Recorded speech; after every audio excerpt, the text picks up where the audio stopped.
Kanalıma hoş geldiniz arkadaşlar. Bugün sizlere oklava kullanmadan sadece el lezzetiyle mükemmel ötesi bir kahvaltılık börek tarifi vereceğim arkadaşlar. Hazırlaması son derece kolay. Bu lezzetli böreği hemen hemen herkes yapabilir. Çoluk çocuk herkes bu tarifi hazırlayabilir arkadaşlar. Son derece kolay ama bir o kadar da lezzetli. Böreğimiz için derin kabımızın içine 1 su bardağı sıvı yağ döküyoruz. Üzerine 2 su bardağı süt ilave ediyoruz.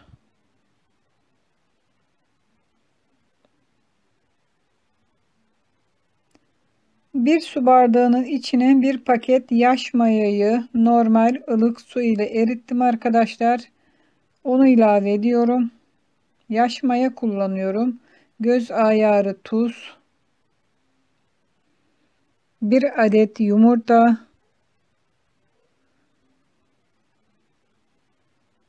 1 tatlı kaşığı toz şeker ve koyduğumuz malzemeleri çırpıcı ile şöyle güzelce çırpıyoruz.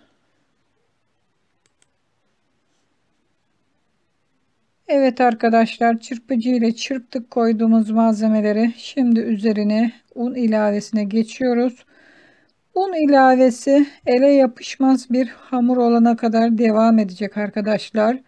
Burada benim hazırlamış olduğum unum var. Ondan kaşık ile dökerek ilk olarak çırpıcı ile, daha sonra spatula ile ve en son olarak da elim ile yoğuracağım arkadaşlar. Ele yapışmaz bir hamur olduğu zaman yoğurma işlemini bırakıyoruz. Evet, gördüğünüz gibi hamurumuz hazırlandı.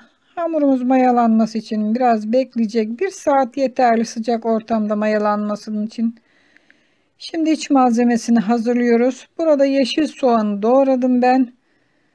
İstediğiniz iç malzemeyi kullanabilirsiniz. Ve peynirim var. Yumuşak peynirlerden kullanıyorum.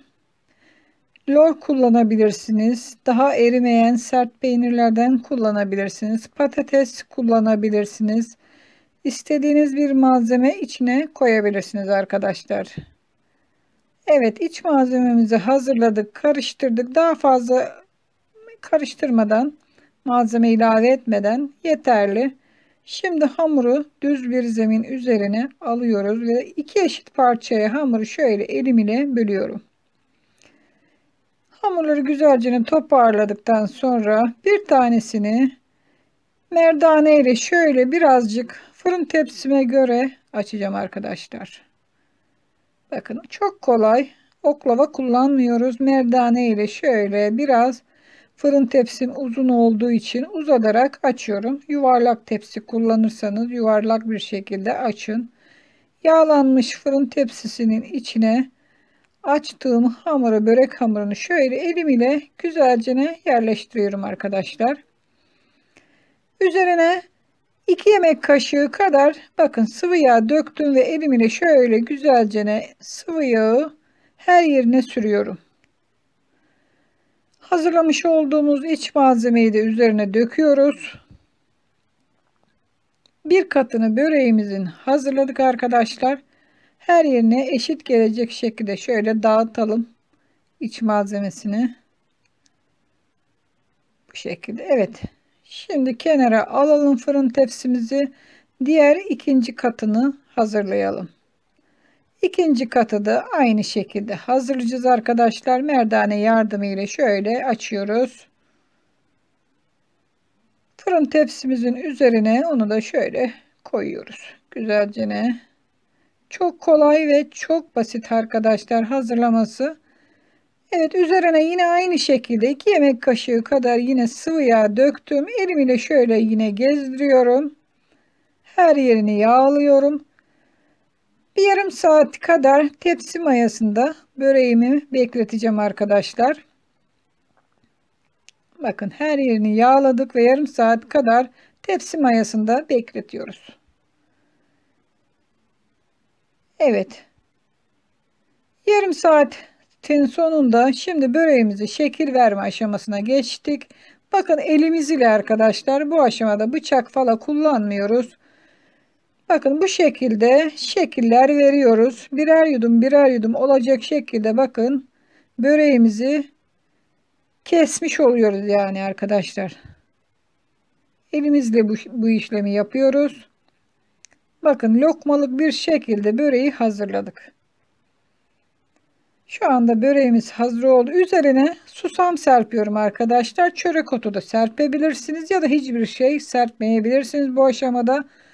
Tamamen özgürsünüz arkadaşlar. 200 derece fırına pişmek üzere böreğimi götüreceğim arkadaşlar. Şu anda böreğimiz hazır oldu. Bakın çok harika bir börek hazırladık. Evet, 200 derece fırına pişmek üzere götürüyoruz. Böreğimiz fırından çıktı. Bakın nar gibi de kızardı. Şu anda sıcak arkadaşlar ama çok güzel oldu. Puf puf kabardı.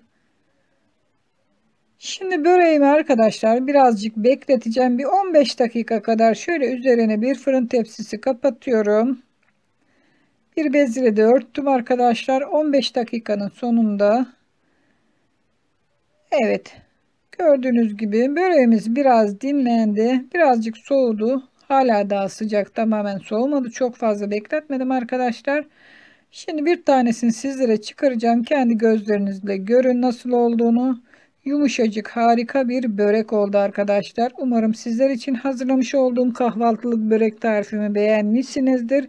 Sizler de hazırlar çoluğunuza çocuğunuza yedirirsiniz. Tariflerimi beğeniyorsanız beğen tuşuna, kanalıma abone olmadıysanız abone ol tuşuna basmayı unutmayın. Hoşça kalın, afiyetle kalın.